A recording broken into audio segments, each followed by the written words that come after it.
I'm going to show you how to record demos in PowerPoint. So a feature you may not know is that you can actually record things in PowerPoint for you. So this cuts out the need for you to jump on a Teams call and screen share and then hit record and go back to sharing what you need to, then saving it and then sending it to the person. This makes it a lot easier. So open PowerPoint as I have here, then right click on the top ribbon and hit customize the ribbon. Then you're going to look on the right hand side under customize the ribbon and you're going to click on record. Once you click that tick, click OK, and as you can see it's now added to the top bar. Now what you can do here is you can then click on screen recording. Now for this I can then select a portion of my screen, so I'm just going to select this for example, and as you may see at the top here I've got a record button, a select area button, audio which is pressed so it's enabled so you can hear me talking when I record. If you don't want to be heard whilst you're recording, just click on it, and as soon as it is unclicked and not darker grey or the same color as the record pointer and it's the same color as record and select area, then that means the audio won't be recorded.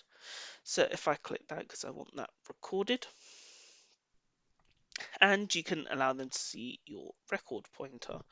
Now you can bring up anything you need to before you start recording. So I'm just going to bring up File Explorer and I'm just going to pop it here in the middle. And then when you're happy, you can click record and move away from that banner. And then you can demonstrate whatever you need to. So I'm just going to demonstrate a few folders, show you it's like a normal computer, it has files and so on.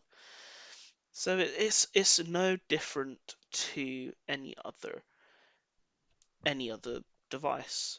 And when you're happy and finished with the recording, what you can do is do Windows Shift Q, or you can hover back up to the top of screen and you'll get this to pop back down. Then you can click on the stop, and once you click on it,